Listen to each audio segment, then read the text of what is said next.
আগে যে জায়গায় প্রতি মাসে 4 থেকে 5,000 টাকা লাগতো, ওই জায়গায় এখন নানার পেছনে প্রতি মাসে 6 থেকে 7,000 টাকার উপরে যায় আর কি। একজন রোগীর চিকিৎসা ব্যয়ের সবচেয়ে বড় অংশ যায় ওষুধ কিনতে, অথচ সেই জীবন রক্ষাকারী ওষুধের দাম নিয়ে যেন চলছে লাগামহীন নয়-ছয়।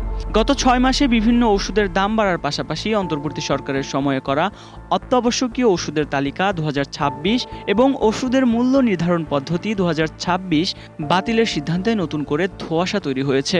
জনস্বাস্থ্য বিশেষজ্ঞদের অভিযোগ, সাধারণ মানুষের চিকিৎসার সামর্থ্য বিবেচনার চেয়ে ওষুধ শিল্পের স্বার্থকেই বেশি গুরুত্ব দেওয়া হয়েছে। এরই মধ্যে বাজারে ওষুধ কোম্পানিগুলোর কথিত নীরব ডাকাতি ঠেকাতে সরকারের পদক্ষেপ নিয়ে শুরু হয়েছে নতুন আলোচনা। এদিকে 3 আগস্ট মন্ত্রিসভা অত্যাবশ্যকীয় ওষুধের তালিকা ও মূল্য নির্ধারণ পদ্ধতি 2026 বাতিলের প্রস্তাব অনুমোদন করে। সরকারের ব্যাখ্যা, 2023 সালের ঔষধ ও কসমেটিক্স আইন অনুযায়ী নতুন তালিকা তৈরির আগে জাতীয় ঔষধ উপদেষ্টা পরিষদের পরামর্শ নেওয়ার কথা থাকলেও অন্তর্বর্তী সরকারের প্রণীত তালিকায় তা হয়নি। ফলে 2026 সালের তালিকা বাতিল হলেও 1994 সালের পুরনো তালিকা ও মূল্য নির্ধারণ ব্যবস্থা আপাতত বহাল রয়েছে। একই সঙ্গে নতুন তালিকা তৈরির উদ্যোগ নিয়েছে সরকার। 10 আগস্ট এ বিষয়ে 5টি পৃথক কমিটিও গঠন করা হয়েছে। এখন দেখার বিষয়, নতুন তালিকায় সাধারণ মানুষের নাগালের মধ্যে ওষুধের দাম নিশ্চিত করার কতটা কার্যকর ব্যবস্থা থাকে। এরই মধ্যে বাজারে বাড়ছে একের পর এক ওষুধের দাম।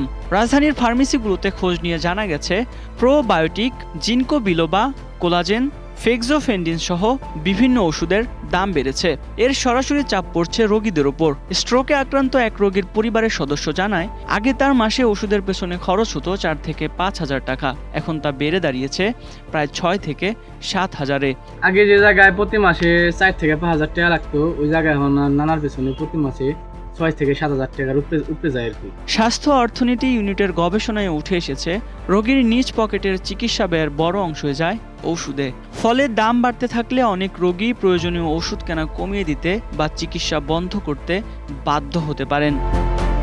জনস্বাস্থ্য বিশেষজ্ঞদের আশঙ্কা, কার্যকর নিয়ন্ত্রণ ব্যবস্থা দুর্বল হলে উৎপাদনকারী প্রতিষ্ঠানগুলো নিজেদের সুবিধা মতো দাম নির্ধারণের সুযোগ পাবে। বিশেষজ্ঞ মুস্তাক হোসেনের মতে, পুরনো ব্যবস্থায় ফিরে যাওয়ার বদলে বিশেষজ্ঞদের সঙ্গে আলোচনা করে প্রয়োজনীয় ওষুধের তালিকা সংশোধন করা যেত। ঢাকা বিশ্ববিদ্যালয়ের স্বাস্থ্য অর্থনীতি ইনস্টিটিউটের পরিচালক অধ্যাপক ডক্টর সুফিয়ান নাহিন শিমুলও মনে করেন, তালিকা ও মূল্য নির্ধারণ পদ্ধতি বাতিলের নেতিবাচক প্রভাব সরাসরি ভোক্তার উপর পড়তে পারে। অন্যদিকে ওষুধ শিল্প সমিতির পক্ষ থেকে বলা হচ্ছে, আইন মেনে দীর্ঘমেয়াদী ও কার্যকর একটি তালিকা ও মূল্য নির্ধারণ নীতিমালা তৈরির উদ্যোগ নেওয়া হচ্ছে। অর্থাৎ সরকারের সামনে এখন বড় চ্যালেঞ্জ শিল্পের বিকাশের সঙ্গে রোগীর সামর্থ্যের ভারসাম্য রাখা। নগদ নিয়ে এলো হার না মানা হার অফার। সর্বনিম্ন 10,000 টাকা রেমিটেন্স নগদে পাঠালে থাকছে স্বর্ণের হার জেতার সুযোগ। অপরদিকে 1982 সালে জাতীয় ওষুধ নীতি দেখিয়েছিল, শক্তিশালী সরকারি নিয়ন্ত্রণের মাধ্যমে সাধারণ মানুষের জন্য প্রয়োজনীয় ওষুধ সহজলভ্য করা সম্ভব। সেই নীতিতে অত্যাবশ্যকীয় ওষুধের তালিকা, জেনেরিক নামের ব্যবহার এবং মূল্য নিয়ন্ত্রণে গুরুত্ব দেওয়া হয়েছিল। এখন 2026 সালে এসে সেই অভিজ্ঞতা থেকে শিক্ষা নিয়ে নতুন নীতিমালা কতটা জনবান্ধব হবে সেটি বড় প্রশ্ন। কারণ ওষুধ কোনো বিলাসপণ্য নয়, রোগীর বেঁচে থাকার প্রয়োজন। তাই কোম্পানিগুলোর অস্বাভাবিক মূল্য নির্ধারণ বন্ধ, বাজার মনিটরিং জোরদার এবং স্বচ্ছ মূল্য নির্ধারণ ব্যবস্থা নিশ্চিত করতে না পারলে নীরব ডাকাতির অভিযোগ আরও জোরালো হবে। তাই সরকারের নতুন কমিটিগুলো এখন সেই আস্থার পরীক্ষাতেই।